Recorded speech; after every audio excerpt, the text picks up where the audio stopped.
Nobody becomes wealthy the day they make their first million. They became wealthy years before that, in a Tuesday morning at 6 a.m. when nobody was watching, when they made one small, boring, invisible decision that compounded into everything. You're probably already doing some of this, you just don't know which parts matter yet. By the end of this video, you're going to see money differently. Not the flashy version, not the quit your job and grind version, but the quiet version. The version that actually works. I'll tell you which single habit separates people who build wealth from people who just earn money, but there's something you need to understand first because if you skip it, the rest won't stick. Here's the thing nobody tells you about getting rich. It doesn't look like getting rich. It looks like nothing. It looks like a guy eating the same lunch for 4 years. It looks like the woman who drives a 2016 Honda when she could afford a lease on an Audi. The wealth is invisible precisely because it's being built. So let's talk about what's actually going on beneath the surface. Because the 10 changes I'm about to walk you through aren't hacks, they're rewirings. The first one sounds stupidly simple. Stop spending money the day you get paid. Not forever, just for 48 hours. Call it a buffer window. When a paycheck hits, most people feel a brief surge, almost like a permission slip, and they spend. New shoes, a dinner they didn't need, a subscription they forgot to cancel 2 months ago. The money is gone before the weekends, and the next 2 weeks are just waiting. The 48-hour rule interrupts that pattern at the neurological level. Behavioral economists call it the cooling off window. What it actually does is force future you, not present you, to make the spending call. And future you is always calmer, smarter, and less likely to spend $180 on something you'll return in 3 weeks. The second change is about who you talk to, not who you follow on Instagram, who you actually call and have real conversations with about money. Think about your 5 closest friends. Now think about the last time any of them said something like, I just opened a brokerage account, or I started tracking my net worth, or even just, I've been trying to spend less. If the answer is never, that's data. The people in your daily orbit are constantly shaping your baseline of normal. If nobody around you is building wealth doesn't feel normal. It feels like a personality trait you either have or you don't. You don't need to fire your friends. You need to add one voice, a podcast, a mentor, one conversation a month with someone who's 10 years ahead financially. That's it. One new data point changes the average. Here's the third change, and this is the one people always underestimate. Learn to be comfortable with the number that scares you. Most people avoid looking at their finances the way they avoid looking at their phone after a bad day. They know it's probably not good. They don't want to confirm it. So they scroll past their bank balance, they guess at their debt. They never actually add it all up into one honest number. The net worth calculation, assets minus liabilities, is the most important number you're not looking at. Write it down once a month, even if it's negative, especially if it's negative. There's a strange thing that happens when you stop hiding from a number. It loses its power over you. You start making decisions from clarity instead of anxiety. And clarity is where every wealth-building habit actually begins. Drop a comment right now, or when was the last time you calculated your actual net worth?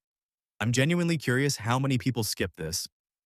Change number 4, spend money on things that grow, not things that glow.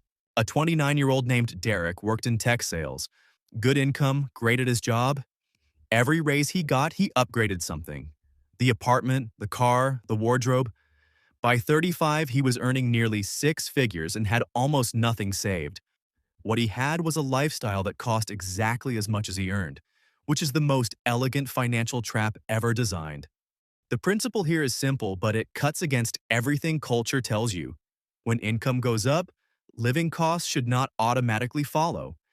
That gap, the distance between what you earn and what you spend, is where wealth lives. Every dollar that doesn't go toward inflating your lifestyle becomes a dollar that can go to work for you permanently. The fancy term for this is lifestyle creep. The boring solution is to treat every raise like a deposit, not a permission slip. The fifth change is one most people think they're already doing, but almost nobody is. Automate your savings before you automate your spending. Most people save what's left. Whatever survives the month, the restaurants, the Amazon orders, the random subscriptions nobody audits. Whatever's still standing at the end, that gets saved. The number is unpredictable. Sometimes it's zero. Wealthy people flip this.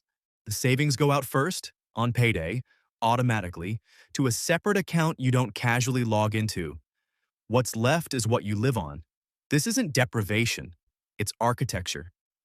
You're designing your behavior rather than relying on your willpower. And willpower, as anyone who's ever tried to be more disciplined knows, is not a reliable financial strategy.